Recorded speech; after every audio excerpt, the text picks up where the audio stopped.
Hey, what's up guys, we are back with a new video. This is Shivam. This is Neha and you're watching Beat Blaster.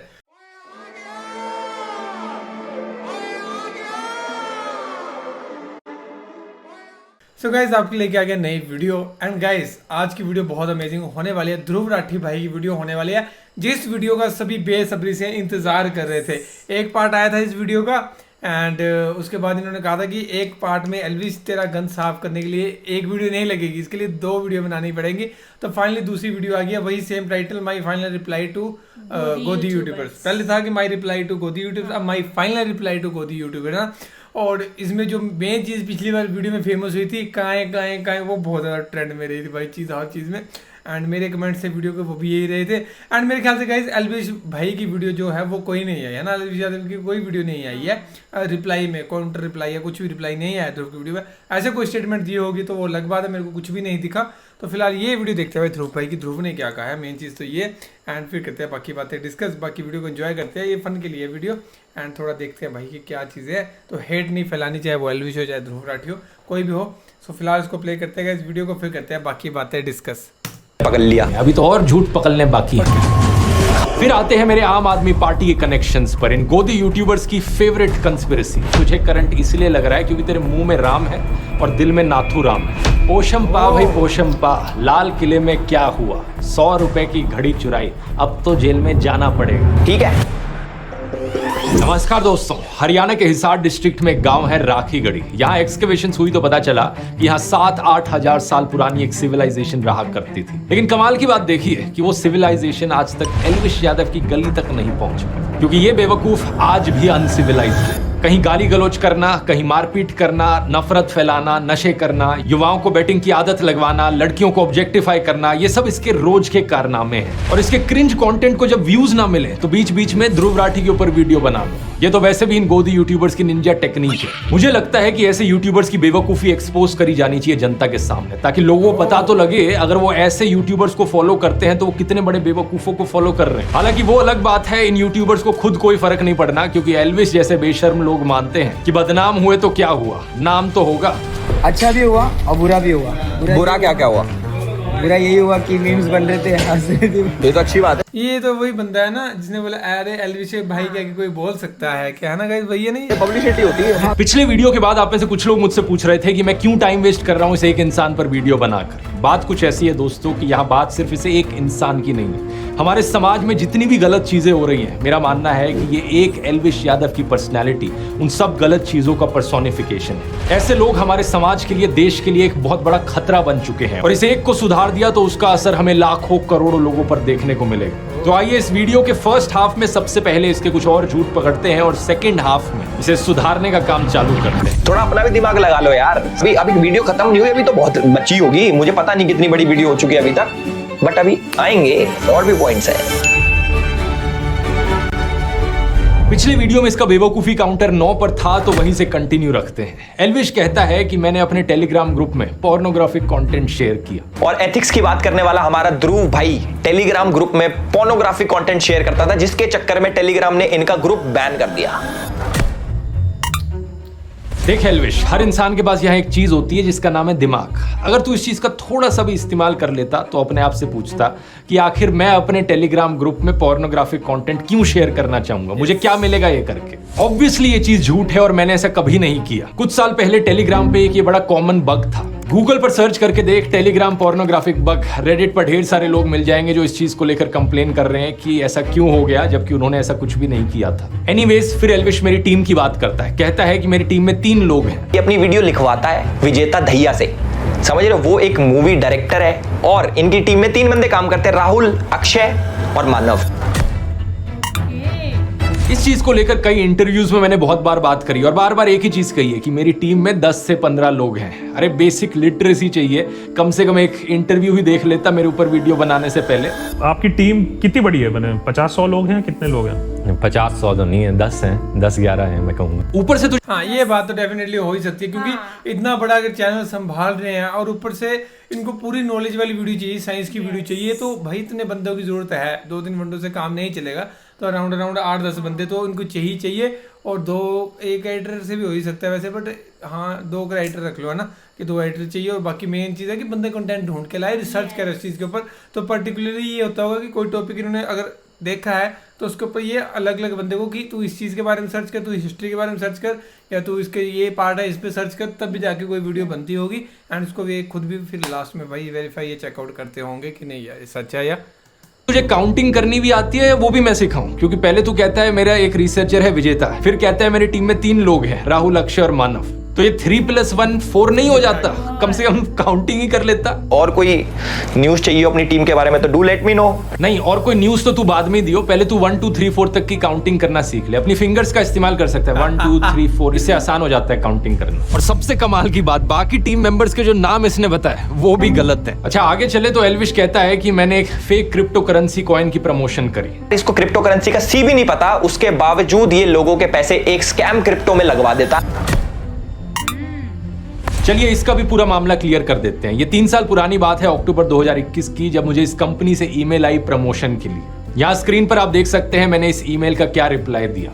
मैंने लिखा कि मुझे इस project के पीछे के इन्वेस्टर्स कौन है वो जानने हैं, मुझे उनकी डिटेल्स चाहिए, और मुझे ये डिटेल्स चाहिए कि इनमें कोई चाइनीज इन्वेस्टमेंट्स तो नहीं है, क्योंकि मैं चाइनीज कंपनीज को प्रमोट नहीं करता। फिर मैंने इनसे कहा एक कॉल करने को, तो इनके सीईओ ने मेरे साथ डायरेक्टली बात करी। इन्होंने मुझे बार बार अपने डॉक्यूमेंट्स दिखाकर रीअश्योर किया कि जो भी मैं प्रमोट कर रहा हूँ वो सही चीज है। और प्रूफ के तौर पर इन्होंने economic times, money control, NDTV profit जैसे अखबारों में इन्होंने जो एडवर्टोरियल्स छापे थे वो भी दिखाए। तीसरा ये प्रमोशन आया था एक ऐसी एजेंसी से जिसके को फाउंडर खुद इंडिया के पॉपुलर यूट्यूबर्स में से हैं। ये एक एस्टैब्लिश्ड एजेंसी है जिसके साथ सभी यूट्यूबर्स रेगुलरली काम करते हैं, तो इसकी वजह से भी मेरी रीअश्योरेंस बढ़ गई। लेकिन बात कुछ ऐसी है दोस्तों कि मैं हूं तो एक इंसान ही, एक बायोलॉजिकल ह्यूमन बीइंग हूं मैं। मेरे अंदर कोई डिवाइन एनर्जी नहीं है कि मैं अंतर्यामी बन जाऊं जिससे मुझे पता लग जाए कि इस कंपनी के साथ फ्यूचर में क्या होने वाला है। क्योंकि ये तो ऐसी बात हो गई जैसे कि शाहरुख खान और अमिताभ बच्चन एवरेस्ट के मसालों की ऐड करते हैं, और बाद में जब खबर आती है कि इन मसालों में कैंसरस केमिकल्स पाए गए, तो आप शाहरुख खान और अमिताभ बच्चन से पूछते हो कि ये ऐड क्यों करी आपने।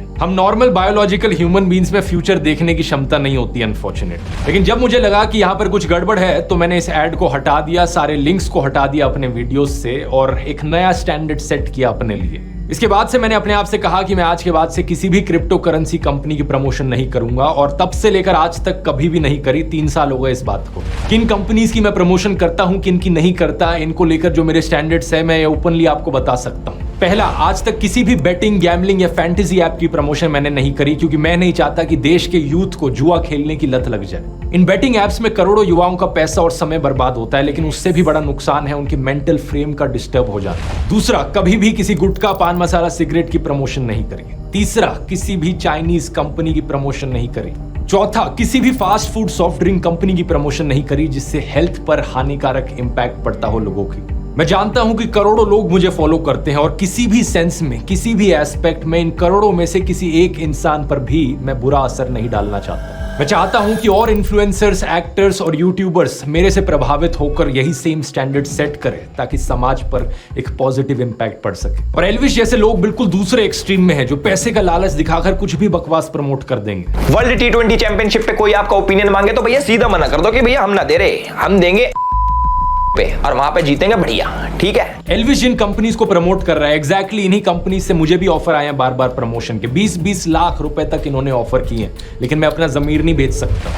इसी चीज को मैंने डिटेल में इस वाले वीडियो में समझाया है, अगर आपने नहीं देखा है तो इसका लिंक नीचे डिस्क्रिप्शन में। और एल्विश, इसी चीज की बात मैंने अपने YouTube कोर्स में भी करी है। मैंने देखा पिछली बार डिस्काउंट देने के बाद भी तूने कोर्स लिया नहीं। चल ऐसा करते हैं, तेरे लिए डिस्काउंट थोड़ा और बढ़ा देते। टॉपिक पर वापस आए तो एल्विश मेरी DW के साथ भी कोई नई कंस्पिरेसी बनाने की कोशिश करता है। DW और ध्रुव राठी का एक कोलैब आता है, जिसको DW के बारे में नहीं पता तो DW के ऊपर एक वीडियो अपलोड होती है, एक डॉक्यूमेंट्री अपलोड होती है, जिसके अंदर वो दिखाते हैं कि कैसे इंडिया के अंदर हिंदूज मुस्लिम्स को अटैक करते हैं। और जैसे सारी न्यूज पोर्टल्स करते हैं, एक साइड की स्टोरी दिखाते हैं, तो हमारे DW ने भी एक साइड की दिखाई।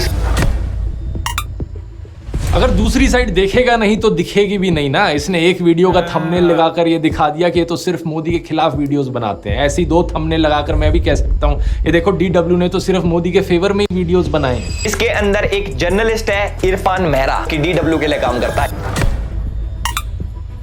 एक बार फिर से अनपढ़ एल्विश को नाम पढ़ना नहीं आया। इनका नाम इरफान मेहरा नहीं, इरफान महराज है। एक जे आता है एंड में। पूरे वीडियो में ये मेहरा मेहरा मेहरा। हाँ गाइज, एक मैंने देखा था एल्विश का जो ट्वीट था या इंस्टाग्राम पे कोई पोस्ट थी कि जिसमें इन्होंने पिछले नाम लिया था, बंदे का आदिल नाम था। तो उन्होंने कहा था कि स्पेलिंग अलग है ना, तो एल्विश ने ये कहा था नाम चाहे आदिल ये हो चाहे वो हो, नाम बेशक गलत हो लेकिन बंदा तो एक ही है। वो चीज़ का रिप्लाई देखा था मैंने एल्विश का कि आदिल चाहे वो वाला हो, नाम चाहे ये हो चाहे वो, पर बंदा एक ही है। नाम में बेशक आप कंफ्यूज कर रहे हो लेकिन बंदा तो वही है ना। ये चीज़ एल्विश ने कही थी। करते रहता है। बराबर ही तो है, सब बराबर है। बराबर ही तो नहीं है एल्विश, सब बराबर नहीं होता। ये पता है किस किस के लिए काम करता है? ये काम करता है DW के लिए, TRT के लिए, द अरब के लिए, पूरी दुनिया में द अरब नाम का कोई मीडिया हाउस एग्जिस्ट नहीं करता। शायद से द न्यू अरब बोलना चाह रहा था यहाँ पर, लेकिन कोई नहीं। जब आदमी इतना अनपढ़ होता है तो गलती हर सेंटेंस में होती है। इंडिया के खिलाफ डंडा फैलाने के लिए टर्किश इंटेलिजेंस एजेंसी और पाकिस्तान इंटेलिजेंस एजेंसी ISI ने साथ मिलकर TRT स्टार्ट किया है। हाय राम, एक बार फिर से ये अनपढ़ एल्विश पढ़ नहीं पाया। मुझे तो डाउट होता है कि इसने स्कूल से पास आउट भी किया या नहीं किया, क्योंकि इसके आर्टिकल में कहीं नहीं लिखा जो इसने पीछे दिखा रखा है कि ISI ने साथ में मिलकर टर्की के TRT वर्ल्ड शुरू किया है। आर्टिकल में लिखा है टर्की इंटेलिजेंस एजेंसी और ISI साथ में मिलकर एक प्रोपेगेंडा टीम शुरू कर रहे हैं TRT वर्ल्ड के थ्रू। ये नहीं कि TRT वर्ल्ड ही शुरू कर रहे हैं। अब वो अलग बात है दोस्तों कि आर्टिकल भी फर्जी है, क्योंकि ये फर्जी न्यूज वेबसाइट ने लिखा है, इन्हीं की गोदी वेबसाइट ने। लेकिन उसकी बात किसी और वीडियो में करेंगे, नहीं तो ये बहुत लंबा खिंच जाएगा। एंटी इंडिया लिखो, प्रोपोगेंडा फैलाओ, प्रोपोगेंडा फैलाओ।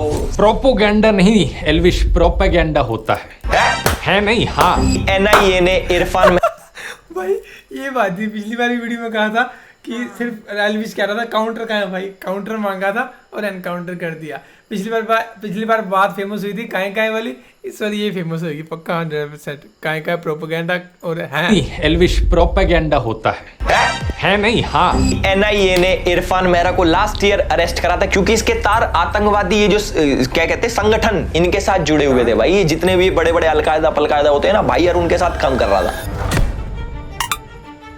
अलकायदा पलकायदा, यार तू कुछ भी बकवास किए जा रहा है जो तेरे मन में आ रहा है। नहीं, इरफान महराज कभी अलकायदा के साथ काम नहीं कर रहा था। इनफैक्ट इरफान महराज का जो अरेस्ट किया है NIA ने, उसे पॉलिटिकली मोटिवेटेड बताया गया है कई सारे इंटरनेशनल ग्रुप्स के द्वारा। इन्हें UAPA के अंडर अरेस्ट किया गया है, एक ऐसा अरेस्ट जिसका कन्विक्शन आज तक साबित नहीं हुआ है। इंटरनेशनल ह्यूमन राइट्स वॉच ने भी कहा है कि इंडियन गवर्नमेंट को इन्हें तुरंत रिलीज कर देना चाहिए। ये एक गलत अरेस्ट है। वैसे अरेस्ट से याद आया एल्विश, तू भी कुछ महीने पहले रो रहा था कि तेरा अरेस्ट हो गया, मीडिया वाले तेरे खिलाफ गलत खबरें चला रहे हैं, और तू खुद यही काम कर रहा है आज यहाँ पर। मैं नहीं जानता कि तेरा ये जो स्नेक वेनम वाला केस है, गमला चोरी वाला केस है, इसमें कितनी सच्चाई है, वो तो कोर्ट में साबित हो जाएगा। लेकिन अगर तेरे खिलाफ कोई फर्जी केस निकला और फिर भी पुलिस वालों ने तुझे अरेस्ट कर लिया, तो फिर मत रोइयो, क्योंकि तेरे को बचाने कोई ह्यूमन राइट्स वॉच नहीं आएगा।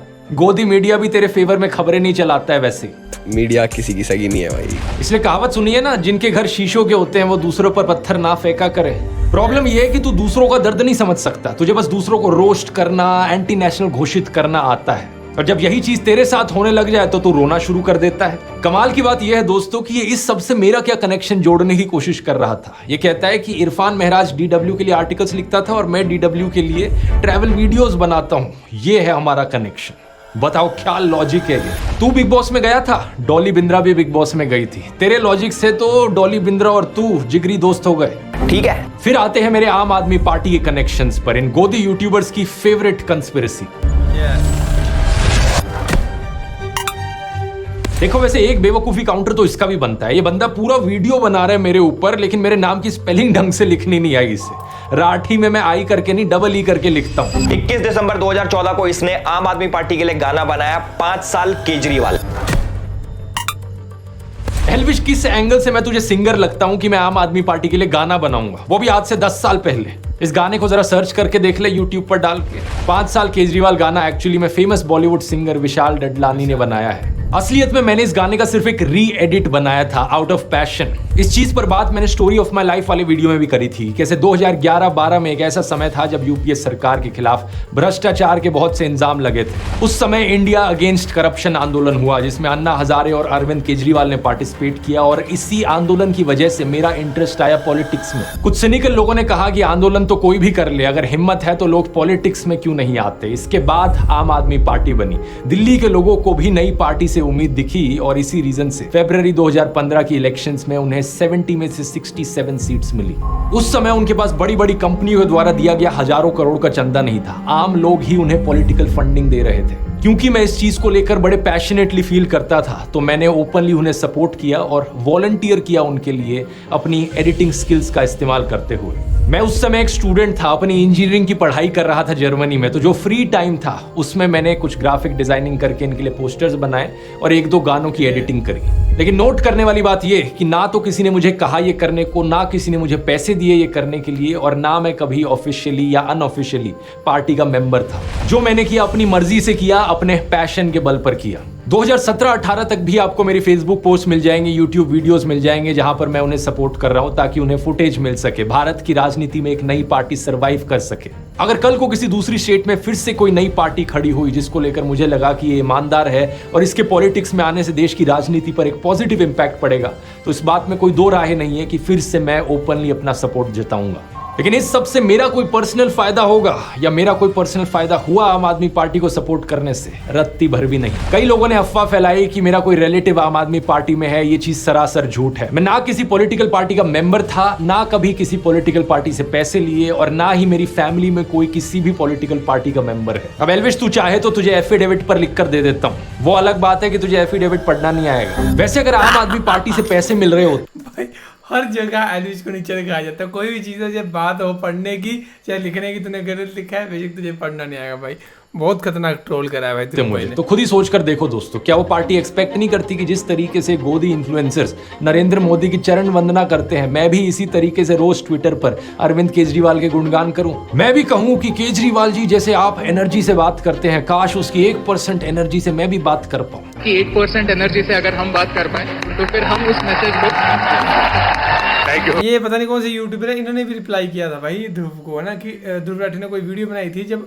डिक्टेटरशिप वाली वीडियो थी, तो उसका रिप्लाई करा था इन्होंने, ये जो है ना, इन्होंने भी कही थी कि बात तूने ऐसे कैसे बोल दिया हमें कि हम खुद यूट्यूबर्स हैं, हम उनके बुलाने पे या जो भी चीज थी। अरविंद केजरीवाल को मैं दिल्ली का पापा कहने लग जाऊं। Just to say father of the country is an analogy like a fatherly figure. कहूं कि ताल ठोक कर हमारे दिल्ली सीएम को डिफेंड करूंगा। सुनिए, ताल ठोक कर करूंगी देश के प्रधानमंत्री को डिफेंड। अर्नब की तरह वीडियो में पूछने लग जाऊं, केजरीवाल नहीं तो और कौन? Modi versus who? Modi versus who? Modi versus who?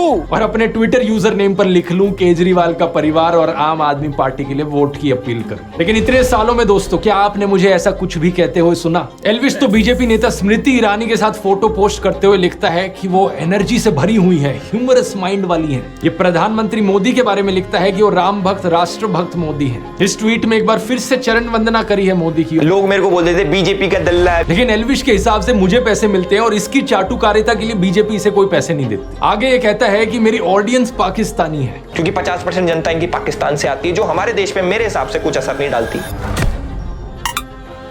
50% जनता पाकिस्तान से आती है, मतलब कुछ भी बोल देगा जो मन में आता है। बोलने को मैं भी बोल दूं, तेरा पूरा खानदान पाकिस्तान से आता है, लेकिन इससे बात सच तो नहीं हो जाएगी ना। ये देख ले मेरी ऑडियंस स्टैटिस्टिक्स, 80% से ज्यादा जनता इंडिया से है और बाकी 20% में से भी कम से कम 10% वो इंडियंस है जो इंडिया के बाहर रहते हैं। फिर एल्विश कहता है कि मैंने औरंगजेब को सेक्युलर राजा कहा। इसके हिसाब से औरंगजेब जो था वो सेक्युलर था। लेकिन क्या इन सब चीजों का मतलब ये हुआ कि औरंगजेब एक सेक्युलर राजा था जो सभी धर्मों को एक बराबर देखता था? नहीं।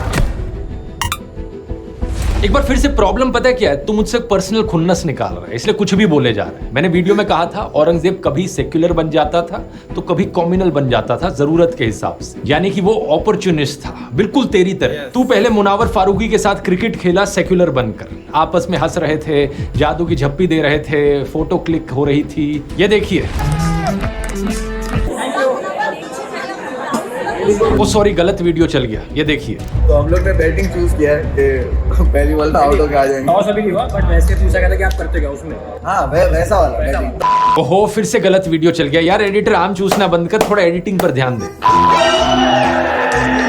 तो ऑपोजिट टीम के मेन प्लेयर हमारे साथ हैं। एक ट्विटर यूजर ने इस चीज को पॉइंट आउट करके कहा कि एल्विश तू तो हिंदू विरोधी गद्दार निकला। अब इस पर एल्विश कह सकता था कि भाई जो भी मामला था उस पर मैंने मुनावर से बात करी, उसने जो कहा था उसका ऐसा कोई इरादा नहीं था, वो जोक दरअसल बॉलीवुड के एक गाने पर था, लेकिन फ्लो में उसने कुछ खराब भाषा का इस्तेमाल किया, इसके लिए वो पहले से ही माफी मांग चुका है। एल्विश कह सकता था कि हिंदू धर्म नफरत करना नहीं सिखाता, माफ करना सिखाता है। अपनी नफरत को और अपने अहंकार को थोड़ी देर के लिए किनारे रख के उससे 1 घंटे बात कर लेना, फिर नफरत कर नहीं पाओगे और ज्यादा। लेकिन अब क्रिकेट मैच तो खत्म हो चुका था और एल्विश को अपनी नफरत की दुकान भी चलानी थी। तो एल्विश ने किया क्या, उसने सफेद झूठ बोलना शुरू कर दिया कि वो तो बस क्रिकेट मैच था, ऐसे ही मैं चला गया, मैं तो बस मुनावर को चिढ़ा रहा था। यानी कि जरूरत के हिसाब से सेक्युलर से तू कॉम्युनल बन गया, और जब बाद में फिर से क्रिकेट मैच आ गया तो तू फिर से सेक्युलर बन गया। मतलब तू बिल्कुल औरंगजेब की तरह था, जहां कॉम्युनल होकर फायदा मिले वहां कॉम्युनल, जहां सेक्युलर होकर फायदा मिले वहां सेक्युलर। बिल्कुल एक नंबर का अवसरवादी, यानी कि अपॉर्चुनिस्ट। सच बात तो यह है कि तेरी खुद की कोई विचारधारा ही नहीं है, तेरी कोई आइडियोलॉजी नहीं है, तू जो भी करता है सिर्फ पैसे और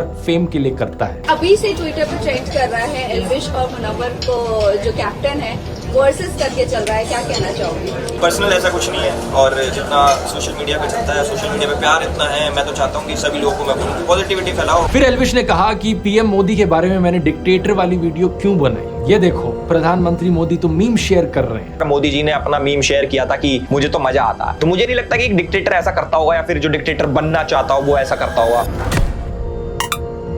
ये तो वही बात हो गई कि आपको कोई कहे कि शराब पीने से हार्ट डिजीज का रिस्क बढ़ता है, लिवर खराब हो जाती है आपकी, लेकिन आप कहो कि भाई शराब इतनी भी हानिकारक नहीं है, क्योंकि देखो शराब पीने से फीवर नहीं होता। दारू नहीं रे बाबा, दवाई है। कोई सेंस बना इस बात का? जो मैंने 10 एग्जांपल्स गिनवाए देश में बढ़ रही डिक्टेटोरियल टेंडेंसीज के, उनका क्या? जब मोदी हटाओ देश बचाओ के पोस्टर्स चिपकाने पर 6 लोगों को गिरफ्तार कर लिया जाता है, 140 से ज्यादा सांसदों को सस्पेंड कर दिया जाता है, ईडी जैसी सेंट्रल एजेंसीज का वेपनाइजेशन किया जाता है, तब जवाब में क्या आता है कि ये देखो पीएम मोदी ने मीम शेयर कर दिया। और वैसे इस मीम में था भी क्या? प्रधानमंत्री मोदी का एक कार्टून स्टेज पर डांस कर रहा था, इसमें कुछ अरेस्ट करवाने जैसा था क्या? इसे एक मीम को शेयर करने पर कोई अगर नरेंद्र मोदी को महान मानने लगे तो उस इंसान की चाटुकारिता का जो लेवल है ना वो अलग ही होगा। लोग मेरे को बोलते थे बीजेपी का दल्ला है, क्योंकि बस गूगल करके देख लो कितनी बार लोगों को अरेस्ट किया गया है नरेंद्र मोदी की आलोचना करने के लिए, इतनी लंबी लिस्ट मिल जाएगी। लेकिन एल्विश के हिसाब से ये सब ठीक है, और असली डिक्टेटर तो ध्रुव राठी है। मजाक नहीं कर रहा है, ये मुझे डिक्टेटर घोषित करने की कोशिश कर रहा है, क्योंकि मैंने कुछ गालीबाज बदतमीज ट्रोल्स को ब्लॉक कर दिया ट्विटर पर। मैं बताता हूँ डिक्टेटर कौन हो। डिक्टेटर होते हो भाई तुम। अगर किसी का अलग ओपिनियन है तो वो जरूर दे, लेकिन बदतमीजी एक ओपिनियन नहीं होता। जिन ट्रोल्स के स्क्रीनशॉट एल्विश ने शेयर किए, उन स्क्रीनशॉट्स में भी आप उनकी भद्दी भाषा का सैंपल देख सकते हैं। मैंने उनका ट्विटर अकाउंट गायब नहीं कर दिया ट्विटर से, मैंने उनको ब्लॉक किया सिर्फ मुझे फॉलो करने से। इसका ऑफलाइन वर्जन होगा कि कोई आपसे रियल लाइफ में बदतमीजी से बात करता है तो आप उससे बात करना बंद कर देते हैं। इस बेवकूफ एल्विश के हिसाब से ये डिक्टेटरशिप है मेरी। यूट्यूबर रमित वर्मा ANI और इसकी एडिटर स्मिता प्रकाश के ऊपर एक एक्सपोजिव वीडियो बनाते हैं, तो स्मिता प्रकाश का ANI 3 कॉपीराइट स्ट्राइक्स मारता है और रमित का YouTube channel official being human मुश्किल से बच पाता है। ये होता है असली फ्रीडम ऑफ ओपिनियन का दबाया जाना। एल्विश खुद कभी किसी होटल की लॉबी में किसी को थप्पड़ मारते हुए दिखता है, तो कभी अपने दोस्तों के साथ ले जाकर एक इन्फ्लुएंसर को मारते पीटते हुए दिखता है। कभी ये सोशल मीडिया पर कहता है एक इंसान को टैग करके कि उसको गालियां दो dash dash dash.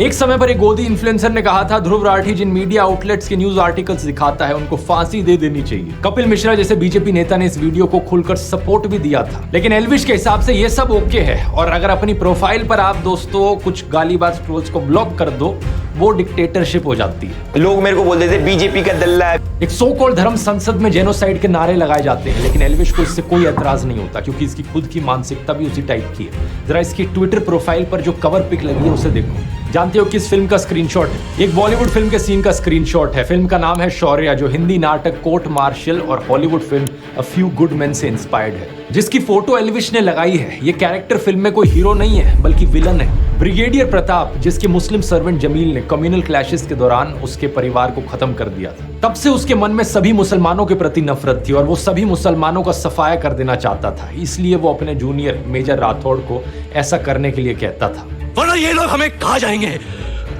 Mayur Vihar के सैकड़ों घरों को खा जाएंगे ये लोग। फिल्म के आखिर में जब ये रिवील होता है तो इंडियन आर्मी ब्रिगेडियर प्रताप को ड्यूटी से रिलीव कर देती है, केस चलाने का ऑर्डर देती है और गिरफ्तार कर लेती है। तो बेसिकली ये फिल्म हमारी इंडियन आर्मी के ऑनर और प्रिंसिपल्स को दिखाती है कि जो भी ऑफिसर आर्मी के प्रिंसिपल्स पर कलंक लगाता है उसे टॉलरेट नहीं किया जाएगा। जैसे कि 2018 का न्यूज आर्टिकल देखिए, बीजेपी नेता और उस समय के असम के मुख्यमंत्री सर्बानंद सोनोवाल ने एक जनरल कोर्ट मार्शल वर्डिक्ट को वेलकम किया, जिसमें कि एक मेजर जनरल सहित 7 आर्मी पर्सनल्स को 1994 फेक इनकाउंटर के लिए लाइफ इंप्रिजनमेंट की सजा सुनाई गई। उन्होंने कहा कि इससे लोगों का जुडिशरी और आर्मी में विश्वास मजबूत होगा। हमारी इंडियन आर्मी का मोटो है दोस्तों, सेवा परमो धर्म। लेकिन इस बेवकूफ एल्विश की आर्मी इंडियन आर्मी की ऑनर, एथिक्स और प्रिंसिपल्स को कहां समझेगी? ये तो पूरी दुनिया के मुसलमानों के खून के प्यासे हैं। इससे तो सांप भी डरता है कि कहीं ऐसा जहरीला इंसान हमें ही ना काट ले। और मैं चीजों को एग्जैजरेट नहीं कर रहा हूं दोस्तों, इसका एक और उदाहरण दिखाना चाहूंगा। पिछले साल अक्टूबर में इजराइल पर हमास का आतंकी हमला हुआ, जिसमें 350 इजरायली मारे गए। इस पर मैंने एक वीडियो बनाया था यहाँ पर। उसके बाद इजराइल ने अटैक किया। अब तक गाजा में 17 लाख लोग बेघर हो चुके हैं, 37,000 से ज्यादा लोग मारे जा चुके हैं। युद्ध के इंटरनेशनल रूल्स जैसी चीज को इजराइल ने बहुत पहले ही छोड़ दिया। हॉस्पिटल्स पर भी अटैक हुए हैं। रिसेंटली एक हमला हुआ राफा शहर में एक टेंट कैंप पर, जहां 45 लोग मारे गए। इसमें आधे से ज्यादा औरतें, बच्चे और बूढ़े थे। इस मैसेकर पर ग्लोबल आउटरीच देखने को मिली। यूनाइटेड नेशंस के सेक्रेटरी जनरल ने कहा कि गाजा में कोई सेफ जगह नहीं है, यह हॉरर रुकना चाहिए। पेरिस में 10,000 लोगों ने इजरायली एम्बेसी के बाहर डेमोन्स्ट्रेशन किया। अमेरिका के नेशनल सिक्योरिटी काउंसिल स्पोक्सपर्सन ने कहा कि इजराइल को सिविलियंस को प्रोटेक्ट करने के लिए प्रिकॉशंस लेनी चाहिए। इजिप्ट, सऊदी अरेबिया, कतार, आयरलैंड, जर्मनी, फ्रांस सब ने एक स्टेटमेंट जारी करी है। और तो गाइस ये थी वीडियो ध्रुव राठी की, और इसमें भाई एल्विश को एक्सपोज किया है इन्होंने, जो वो बहुत ही भाई नेक्स्ट लेवल और खतरनाक, एक वर्ड, एक लाइन। हाँ सही बात है ना। और जो लास्ट में वीडियो दिखाई थी भाई कौए वाली, वो चीज जो पिछली वीडियो में, और इस बार पता क्या वो चीज फेमस हुई, जो बोल रहे हैं बीजेपी के दल्ला, बीजेपी का दल्ला, एक तो प्रोपेगेंडा था, बीजेपी का दल्ला, बीजेपी का दल्ला, वो चीज थी, वो चीज लोग ज्यादा उठाएंगे। तो गाइस ये थी वीडियो मेन ध्रुव राठी भाई की, और फाइनल रिप्लाई था ये। और ट्रोल भी इन्होंने करा है, लेकिन ट्रोल करने से ज्यादा उन्होंने तथ्य साबित करे हैं कि ज्यादा से ज्यादा पूरी वीडियो का जो हर एक चीज़ जो उन्होंने एल्विश ने जो वो एलिगेशंस लगाए थे ना, वो चीज़ उन्होंने पूरी प्रूफ के साथ जो है वो साबित करी है। इसलिए ही ध्रुव राठी को मेरे ख्याल से ज़्यादा लोग जो है पसंद करते हैं। बाकी फिलहाल ये थी वीडियो, इतनी ही हम रिएक्ट कर पाए क्योंकि इतनी रिकॉर्डिंग होती है। बाकी ओरिजिनल वीडियो लिंक डिस्क्रिप्शन दिया है, वो जाके आप चेकआउट कर लेना, पूरी वीडियो देखना ध्रुव भाई की। एंड बाकी ये थी वीडियो, और आपको कैसी लगी वीडियो जरूर कमेंट करके बताना। एंड आपके आइडिया से कौन सही है कौन गलत है। मेन चीज़ थी कि एल्विश को भाई प्रूफ करना चाहिए था, जो ध्रुव की पिछली वीडियो आई थी उसके बाद एल्विश को अपना रिप्लाई करना चाहिए था कि क्या चीज़ ध्रुव ने सही कही है क्या गलत कही है। लेकिन एल्विश की वीडियो वहाँ पे नहीं आई, तो इसलिए एल्विश वहाँ पे थोड़ा सा गलत हो रहा है कि उसको भी कुछ बताना चाहिए था भाई ये चीज़ आपने सही प्रूफ नहीं की है, गलत की, या इसके बाद जो है वो एल्विश की वीडियो आनी चाहिए, सो दैट वो सारा का सारा चीज़ें हैं जो वो प्रूफ कर पाए कि हाँ भाई ये आपने गलत बोला, ये वो उसने गलत बोला। क्योंकि मैंने पहले एल्विश की वीडियो पूरी प्रॉपर नहीं देखी,